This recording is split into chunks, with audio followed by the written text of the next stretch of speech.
Pois bem, agora uma reportagem inédita aqui de São Paulo que envolve a disputa por uma herança milionária de um empresário. Ele se chama José de Oliveira, 60 anos de idade, muito bem sucedido, dono de um centro automotivo e de uma borracharia. Esse homem tem carros, tem imóveis, tem maquinários que somados valem mais de R$500 milhão. Ele morava com a segunda esposa enteada, mas no final do ano passado a companheira dele morre de câncer. Então, o comerciante passa a viver sozinho com a enteada Priscila. Vem para mim, por favor. Na manhã da véspera de Natal, de acordo com o depoimento de Priscila, ela acorda e encontra José morto no sofá da sala. As informações de que o criminoso usou uma faca para matar o comerciante, o empresário. O assassino até agora não foi encontrado e cerca de 2 meses depois do assassinato, a Priscila volta ao local e retira todos os bens de José. Agora, as filhas da vítima tentam na justiça reaver herança, uma vez que a investigação aponta que a casa não foi arrombada no dia do assassinato. Veja.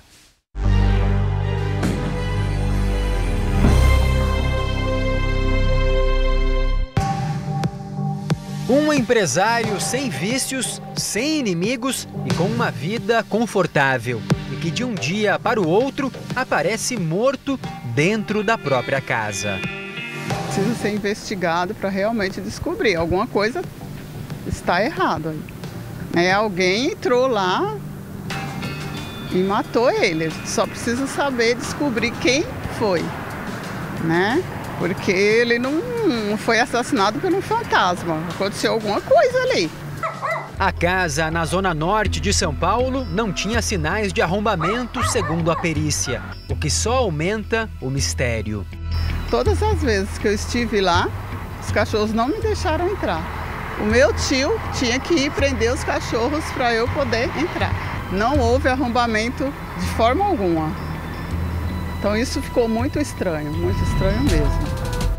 O corpo de José Paes Oliveira Filho, de 60 anos, foi encontrado pela enteada que morava com ele.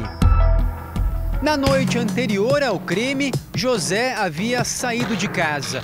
Os investigadores encontraram dentro de um dos carros dele o ticket de estacionamento de um bar. A enteada havia ido dormir cedo como de costume e disse que nem percebeu que ele tinha saído de casa.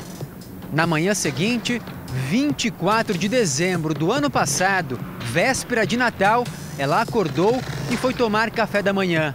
E quando entrou na sala, encontrou o padrasto caído sobre o sofá, com ferimentos no peito, já sem vida. No dia seguinte que ela acordou, disse que foi tomar café, o café da manhã, e não encontrou o café na mesa e foi procurar ele estava morto no chão. Ela viu sangue e saiu correndo. Ela disse que saiu correndo, disse que não ouviu nada, absolutamente nada. O assassinato teria acontecido durante a madrugada. A enteada disse aos investigadores que não ouviu nenhum barulho. Por causa da morte da mãe, 2 meses antes, o advogado conta que Priscila passou a tomar remédios fortes contra a depressão. Ela, normalmente, ela ia dormir cedo porque ela dormia à base de remédios devido à recente morte da mãe dela. Então ela dormia cedo e dormia num quarto separado do José, que ficava mais ao fundo da casa. José foi casado por 20 anos. A esposa tinha um casal de filhos de um relacionamento anterior, mas segundo parentes de José, ela não tinha uma boa convivência com eles. Acabou se aproximando novamente dos filhos depois de descobrir um câncer terminal. Com a doença da mãe, Priscila e o companheiro saíram de Maceió, em Alagoas, e vieram morar com José e a esposa em São Paulo 3 meses antes do crime. No dia do assassinato, o companheiro de Priscila não estava mais na capital paulista. Ele havia viajado a trabalho 2 dias antes, segundo o advogado. Ele suspeita que o assassino tenha invadido a casa pela porta da frente. Segundo o relato de muitos vizinhos, era costume permanecer aberta.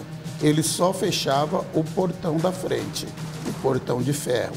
A porta da casa que dá acesso à casa, que na verdade é a sala onde ele foi assassinado, ela costumeiramente ficava aberta.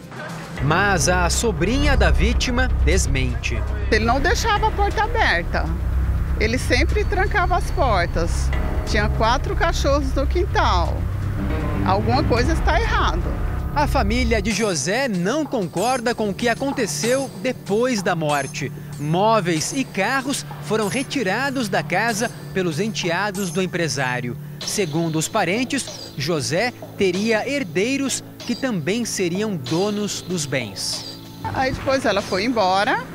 Aí acredito que com uns 2 meses ela retornou, com 1 mês e pouco, 2 meses, ela retornou. Pegou as chaves da automotiva e da casa, passou a casa para o irmão morar. O irmão recolheu, tirou as coisas tudo de dentro da casa que não podia tirar porque tem herdeiros. Móveis? Sim, os móveis, tudo dentro da casa. Ele tirou os carros, 3 carros ele tirou de lá. Da automotiva também, da borracharia, tirou os pneus, tirou tudo. Eu não sei o porquê que eles tiraram também. Porque como tem herdeiros, eu não sei com que autorização de quem. O empresário era dono deste centro automotivo com equipamentos avaliados em R$500 milhão. E tudo também teria sido levado pelos enteados de José. Viram eles retirando tudo lá de dentro. Tudo, eles entregaram as chaves da automotiva para o dono do imóvel. O advogado dos enteados conta que tentou entregar os bens a um parente de José e recusou. O irmão dela já morava em São Paulo, em outro bairro, e era casado. Aí, com a situação, eu aconselhei o irmão do José a ficar na posse dos bens. Mas, segundo ele não queria porque ele sabia que o irmão tinha filhos, que era um herdeiro. E aí ele passou para mim as chaves dos bens e todos os produtos que tinha na empresa que o José tinha lá em frente. Ele afirma que Priscila e o irmão também têm direito à parte dos bens do casal. O seu José, infelizmente, não tem um herdeiro conhecido até hoje. A gente sabe que ele teve filhos, mas não sabe quem é.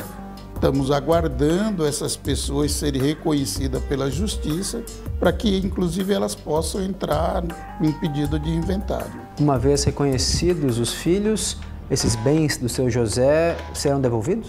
Serão devolvidos. A parte que cabe a esses herdeiros, porque a herança ela pertencia ao seu José e à mãe da Priscila. Então, metade desses bens eram da Priscila e do Alexandre. Quase 6 meses depois do crime, mais que saber o destino da herança de José, parentes querem que a polícia descubra quem matou o empresário. E eu preciso da ajuda da polícia e de todos, né? Que colaborem conosco para que venham colocar os assassinos na cadeia, com certeza.